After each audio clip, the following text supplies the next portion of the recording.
In 1983, during the first week of the summer holidays, the National School Sailing Association Regatta was held at Brightlingsea, with Essex as the host association. It was essential to have the full support of the Colne Yacht Club and the Brightlingsea Sailing Club.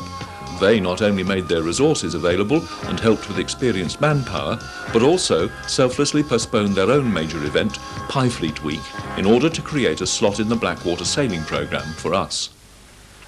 The complex organisation of the event was in the hands of a strong team of teachers, all volunteers, supported and coordinated by a corps of professional outdoor staff under the administrative organisation of the local area education officer.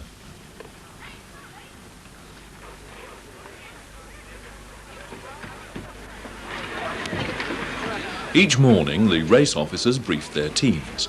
The dinghies were rigged and checked by their crews before sailing out of Brightlingsea Creek and up to 2 miles to their start lines in the Blackwater estuary.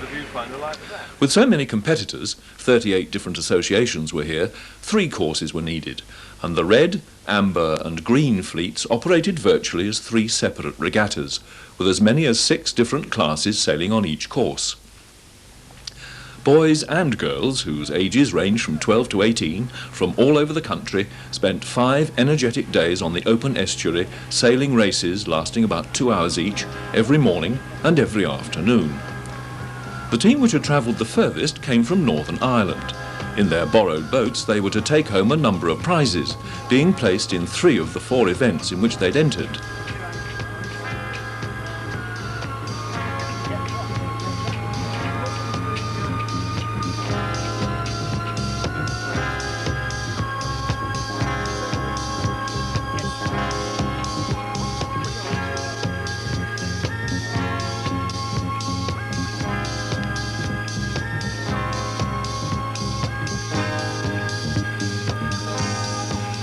Scrutineers have ensured that not only are the craft in sound order, but also that the contestants are wearing approved buoyancy aids. The 3 fleets, in total some 200 dinghies, with their supporting rescue fleet and committee boat for each course, sail out to take up their allocated places on the estuary.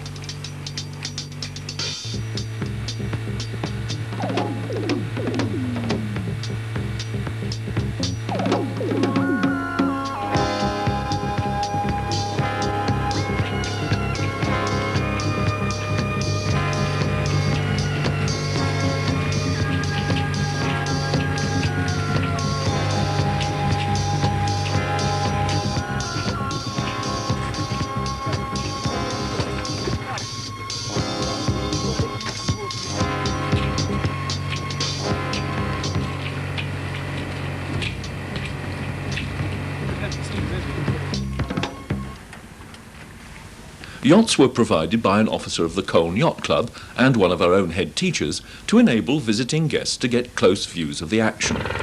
Sir Owen Aisher, president of the National School Sailing Association, arrived on the first day in his helicopter and after lunch joined the other guests on the water.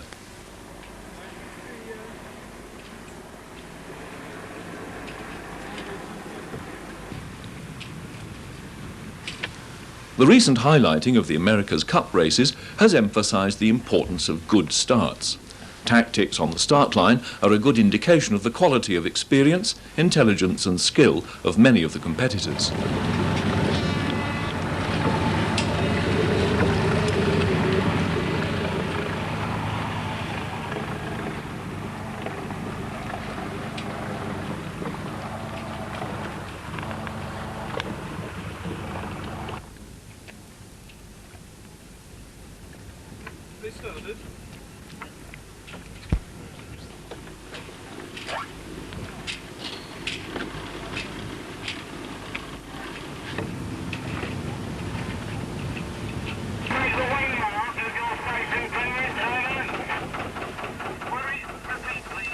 More than half the dinghies entering this year's regatta came in the slow category and are seen here around Odette, the ketch used as this fleet's committee boat.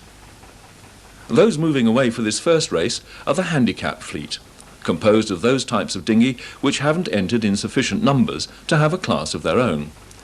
This does make for a more complex way of competing, because even after the race is over, a handicap rating has to be applied to the time each boat has taken to complete the course before determining who is the winner. The little optimist seen here is a full lap behind the Torch, but can still win on calculated time. Torches and Otters, which are used almost exclusively as school trainers, both managed to achieve the magic entry number of 6, and so were eligible to be treated as independent classes in the Trophy Stakes. These, together with Wayfarers, are probably the best classes of authority boats to enter, which, because of their heavy use and consequent wear and tear, can rarely compete with privately owned craft. The great surge in popularity of the Topper, presumably because of its comparatively low price, simple rig and ease of transporting on a car roof, brought an entry of 44 this year. The move away from the traditional training approach of going out as a crew first, then moving to the helm, to being launched onto the deep in a single-hander right from the beginning, must also help to account for this increase in their numbers. As well as being so popular in the class racing, the Topper was the chosen dinghy for the inter-association single-handers race at the end of the week. During the early part of the week, many of the Topper helmsmen were found to have limited experience, particularly of sea conditions. It was some time before they fully understood the tidal flow and were able to judge how much it was carrying them towards the start line.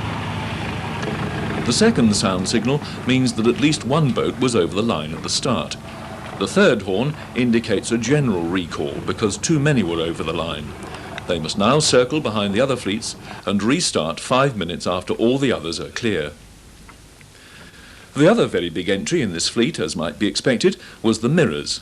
Being a two-man boat and with 34 entries, this class not only involved the greatest number of youngsters, but included many stars who were to represent their teams in the inter-association event for the Mount Hayes Trophy at the end of the week. Known as the Red Fleet during this week, their course was the one set nearest to Brightlingsea.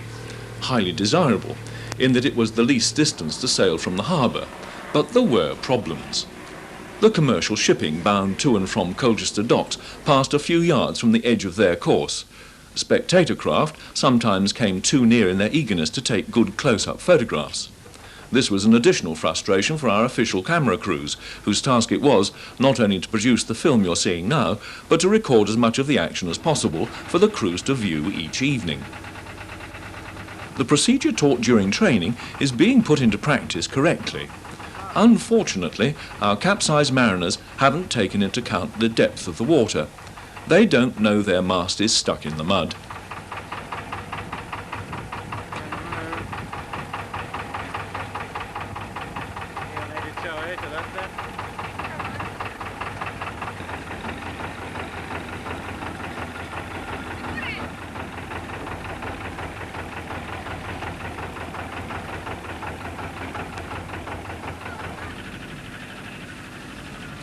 Sailboarders have been encouraged to join this year's regatta. Being a recent innovation to the sailing world, there isn't as yet an established form of handicap rating. After the first day, this board was transferred from the slow to the fast fleet. The cadet class has long been renowned for producing fine sailors, and number 7506 from Kent in fact won the slow handicap trophy in a fleet 27 strong. However, these boats are in decline, perhaps because they can't double up as a family boat. And also, it seems, a winning combination requires a giant helmsman supported by a midget crew, a restricting formula which could bring about the demise of the cadet class. A little more will be said later about flags used during the racing. The two flags flying from Odette's halyards mean, firstly, that all the buoys on the course must be kept to starboard. That's the green flag. White with a blue square in the centre is the letter S and means course shortened. As the early part of the week was characterised by very light winds, it was inevitable that this signal was flying almost permanently. At each lunchtime, the tides were right for landing on Mersey Island at Cudmore Grove Country Park, where one of the sponsors had erected a marquee for serving lunch and housing a first aid team. Substantial and tasty lunches were produced by the staff of the county's school meals service, who were also responsible for the very high-quality catering back at base camp at Colne High School. The team managers of Bedford School, Bedfordshire and Fullneck Please sign the team manager's declaration. As well as teachers, some ex-pupils also returned to help on the beaches, particularly with the 70-strong Essex team. The signal flag is raised on the ex-RNLI lifeboat, which is the safety officer's flagship, and everyone is allowed back onto the water.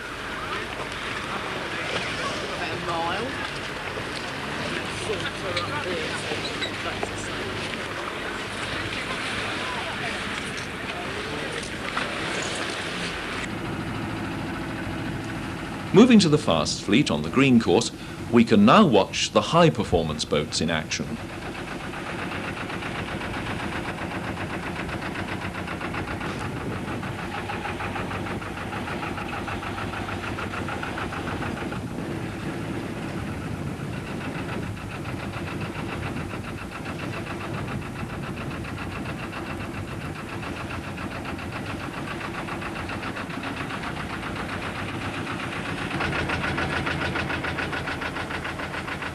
The sailboard, which transferred from the slow fleet, managed to finish 6th overall against this speedier opposition, a creditable performance. Europe Moths from Kent and Suffolk, the latter being crewed by a girl, were in 3rd and 4th positions.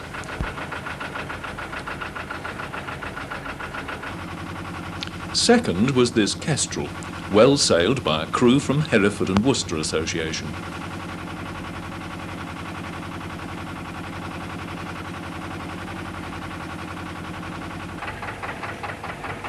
The winners, from Buckinghamshire, are sailing a Scorpion, which is a much less well-known class.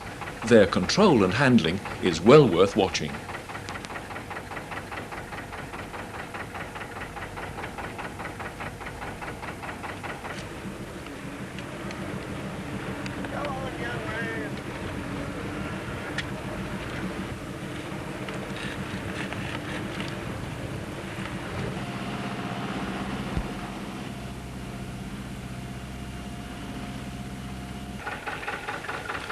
Four 470s invaded the fast handicap fleet this year. This is the lowest priced Olympic two-man boat, and because its smaller cousin, the 420, is the officially adopted RYA trainer, it's a little unusual for those still at school to be sailing one.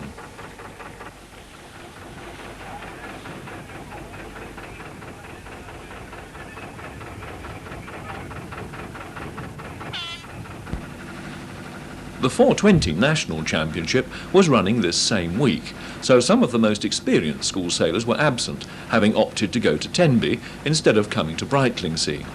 However, Jim Saltonstall, the national racing coach of the RYA, was out spotting on Wednesday and gave a talk to all our competitors that evening. Some of the more promising, as a result, were invited to join his youth training squad this coming winter. The 7 420s who did race performed well, and on the Thursday, when the wind freshened, had their crews out on the trapeze to demonstrate one of the more athletic skills of dinghy sailing.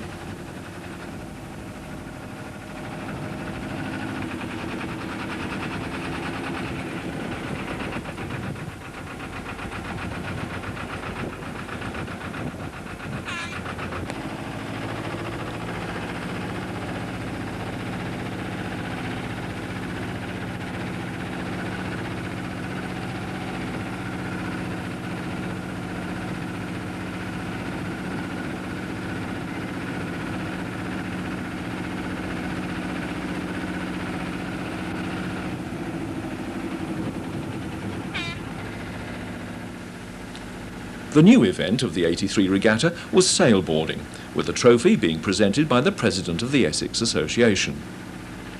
This particular action is part of the fast handicap event. The difference in technique needed to handle this rudderless craft must remain a mystery to the uninitiated, but certainly the thrill of this kind of sailing must be obvious. In the sailboard special race on the free morning, 16 competitors, 14 of whom had brought a board as well as their dinghy, competed for the new pot. On this occasion, K579 from Sandwell in fact finished second.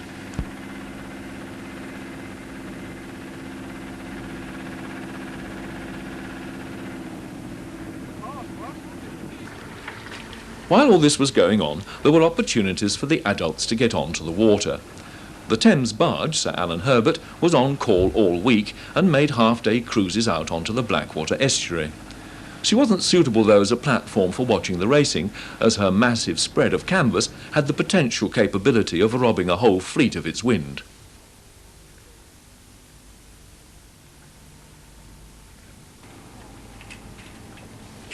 In addition, Nemo too was on charter, and her more diminutive, although still substantial hull, was more suitable for getting amongst the action.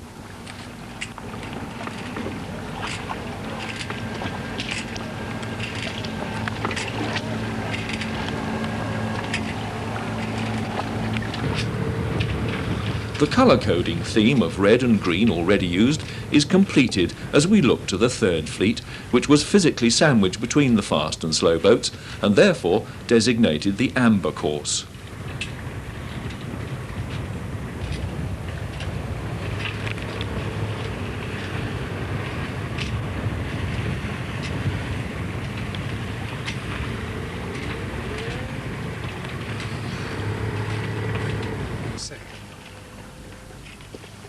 Wayfarers, GPs and enterprises all belong to the era of classes developed in the post-war years when plywood was the standard building material.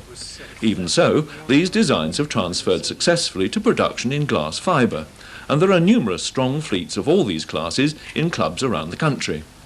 They're considered to be very competitive.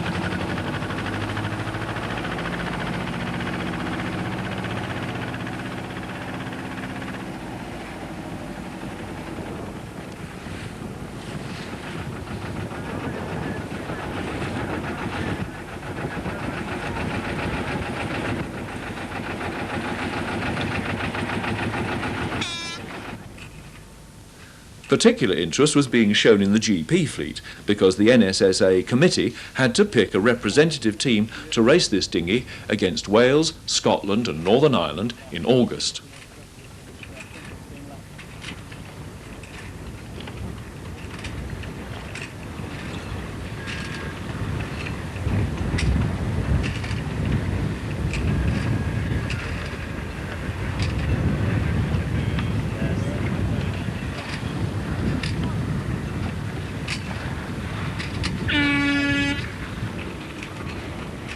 Finally, in the points racing, we have the class which could be thought of as ideal for the posers of the dinghy world.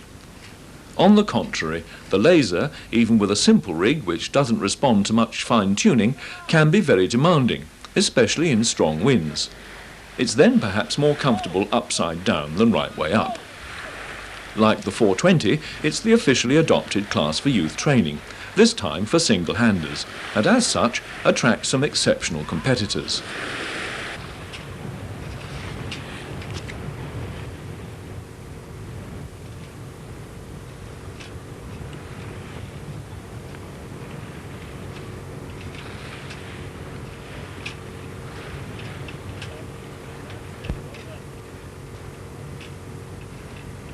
What is about to follow must be an example of how to make the best of a very bad job. Oh, how about that?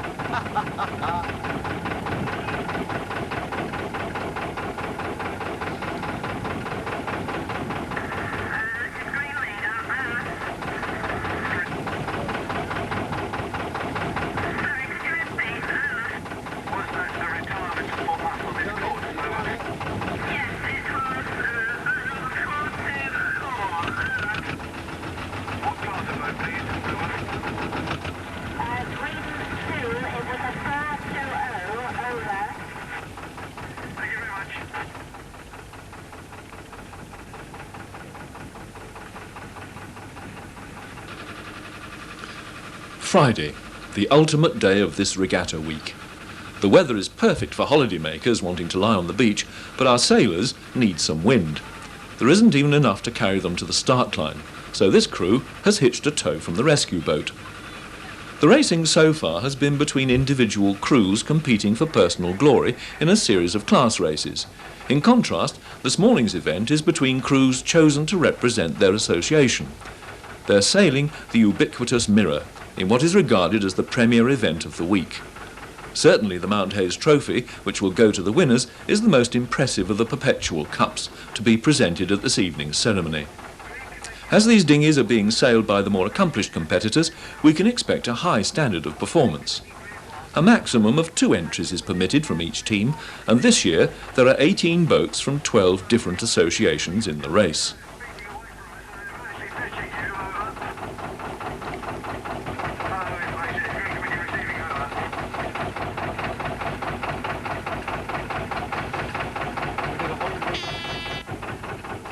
This horn is warning the crews that they have 5 minutes to go before the start. Sound signals only supplement the most important way in which the race officer communicates with his fleet, and that is through the use of flags. The large house flag of the Essex School Sailing Association, flying from Fenella's masthead, makes sure everyone knows which is the committee boat. 10 minutes before the start, a Mirror class flag, blue with a white cross, has been hoisted. At the 5-minute signal, a blue Peter was broken out. And when the starting horn is heard, both these flags will simultaneously be lowered.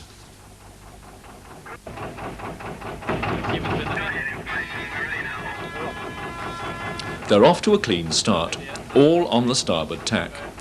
The tactic must now be to find clean air. This means trying to break clear of the rest of the fleet to find undisturbed space. The Redbridge boat with the arrow on the side, being at the windward end of the line, is in a very good position. The others will now almost certainly have to wait for the leaders to tack and then decide whether to follow. Otherwise they'll be caught without right of way.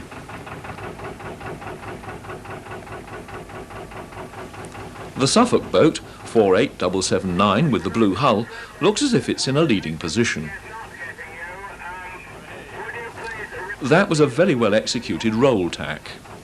They're obviously one of the highly experienced crews, so we must expect them to be leading contenders in the race, especially as they made such a good start. The fleet are now sorting themselves out. Contesting the Suffolk lead are Kent in the yellow boat, and to leeward, Cleveland, who also made a good start.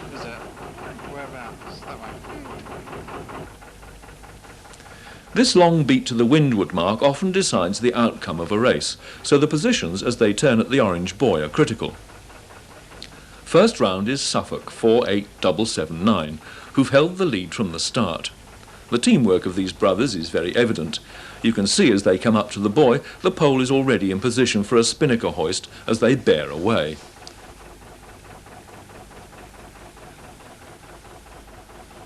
The second and third boats, 49933 and 46768, are both from Kent.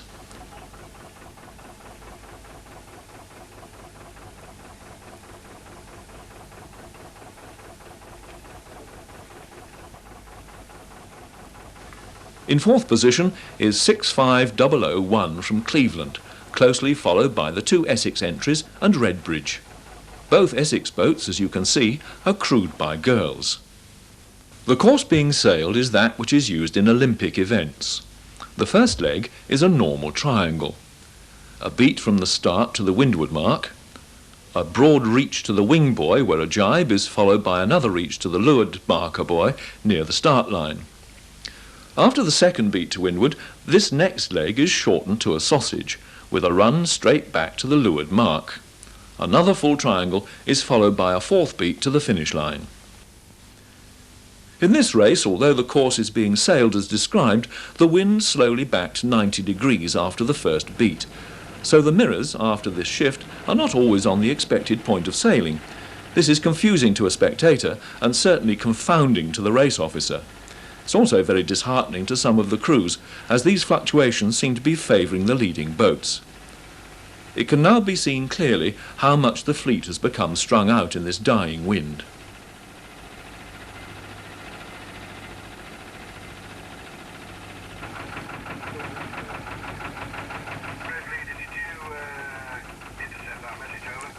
Rounding the wing mark, which should have been a jibe if the wind hadn't shifted, the order is In the lead, the Gibbons brothers from Suffolk.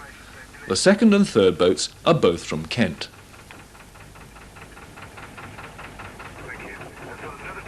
The next two laborious circuits will bring changes in the running order.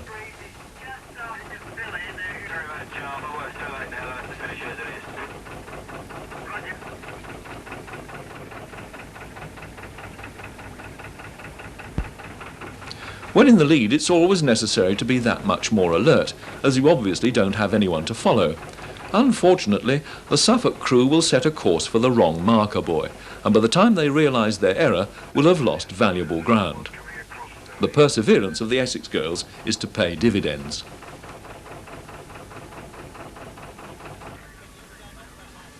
In these conditions, the rescue crews have had nothing to do, and doubtless they're now looking forward to the end of the race, when they can cool off with a swim.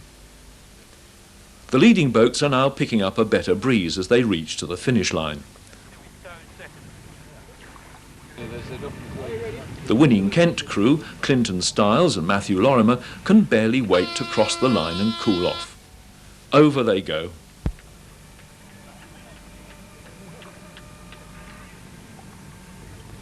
Close behind are the two Essex all-girl crews. Second place goes to Darian Chandler and Wendy Stewart, and third to the Beardswell sisters. These two crews have worked well to come through the fleet in these trying conditions. On the last afternoon, there was a race for all, an open pursuit race with a most unusual lead boat, a fully rigged brigantine, but only 9 feet long. It led the way over the start line for a round-the-boys fun event. She was built by Kingswood Hoe, a special school in Colchester, and appeared as an unusual attraction at this 21st anniversary regatta. The intention of this event is to provide an opportunity for young people from all over the country to live and sail together in friendly competition. With the Mount Hayes Cup for mirrors that was sailed this morning over a very fickle wind, and that was won by the Kent team, mirror 4897, 4893, Chris Stiles and Michael Lawson. Both Baroness Platt, who was patron of the regatta, and Mrs. Margaret Hutton, the president of the organising committee, presented the prizes at the final get-together. There are a number of perpetual trophies which have been presented for this event over the years. But in addition, 150 special hand-thrown pottery tankards, or flower pots, were presented to those who had sailed well and gained a creditable place in one of the fleets.